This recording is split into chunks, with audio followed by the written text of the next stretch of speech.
নমস্কার বন্ধুরা, বিন্দাস রান্নাঘর চ্যানেলে আমি শম্পা সবাইকে স্বাগত। তো আজকে বন্ধুরা আপনাদের কাছে আর একটা নতুন রেসিপি শেয়ার করতে চলেছি। তো বন্ধুরা এখানে দেখতে পাচ্ছেন আপনারা নেনুয়া। তো নেনুয়া তো অনেক রকমভাবে করে খেয়েছেন, তো আজকে এইভাবে করে খান, খুবই ভালো লাগবে। তো আজকে আমি নেনুয়া রান্না করব বড়ি দিয়ে।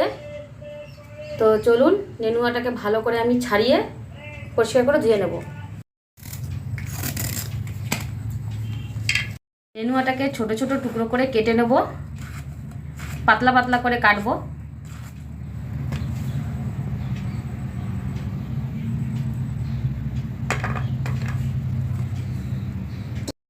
নেনুয়াটা খুবই কচি, তো দেখুন।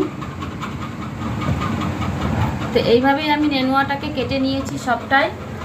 আর প্লিজ বন্ধুরা ভিডিওটা পুরো প্রথম থেকে শেষ পর্যন্ত আমার সঙ্গে থাকবেন, খুবই ভালো লাগবে আশা করি রেসিপিটা আপনাদের কাছে। আর নেনুয়া তো এখন বাজারে খুবই সস্তা আর খুবই পাওয়া যাচ্ছে। তো এইভাবে এনে পরে আপনারা নেনুয়ার এরকমভাবে রেসিপি করে খান, খুবই ভালো লাগবে। এখানে আমি দুটো পেঁয়াজ নিয়ে নিয়েছি, পেঁয়াজ দুটোকে এখন কুচি কুচি করে কেটে নেব।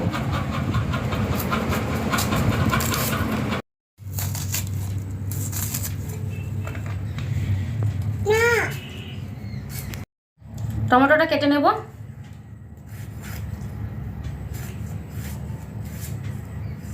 টমেটোটা আমি এরকম লম্বা লম্বা করে কেটেছি। চারটে কাঁচা লঙ্কা নিয়েছি, কাঁচা লঙ্কা চারটে আমি চিড়ে নেব।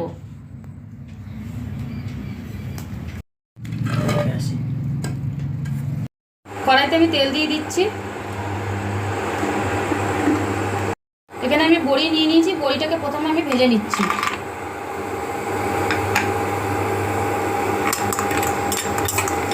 হয়ে গেছে, এখন আমি তুলে নিচ্ছি। তেলের মধ্যে কালো জিরা, দুটো শুকনো লঙ্কা ফোড়ন দিয়ে দিচ্ছি।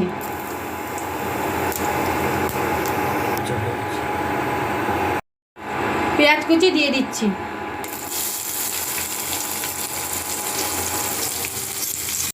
একটু হালকা লাল বাদামি কালারের আমি ভেজে নেব। আদা রসুন বাটা,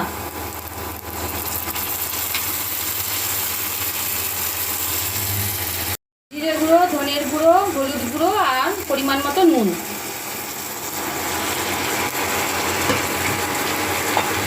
দেবো চেরা কাঁচা লঙ্কা আর টমেটো, ভালো করে কষিয়ে নেব। ছোলার ডাল, ছোলার ডালটাকে আমি 3 ঘন্টা ভিজিয়ে রেখেছিলাম। মশলার মধ্যে দিয়ে আমি ভালো করে ছোলার ডালটাকে কষিয়ে নেব। ছোলার ডাল দিয়ে মশলাটা কষানো হয়ে গেছে, এখন আমি কেটে রাখা নেনুয়া দিয়ে দিচ্ছি।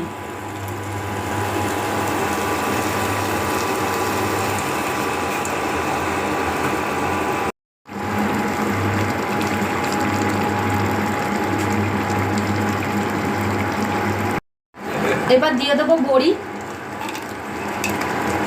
তো বন্ধুরা নেনুয়া দিয়ে খুব জল বেরিয়ে গেছিলো, আর নেনুয়া দিয়ে এমনি তো খুবই জল বেরোয়। তো জলটা টেনে এরকম হয়েছে, তো আর একটু জলটা টানাবো। নেনুয়া রেসিপি রেডি।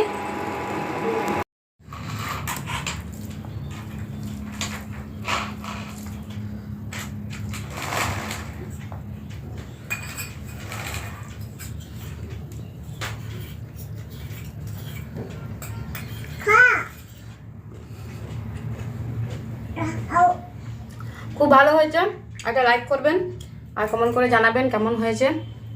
ছোলার ডাল দিয়ে নেনুয়া তরকারি, তো এইভাবেই করে খাবেন, খুবই ভালো লাগবে আর টেস্ট হবে।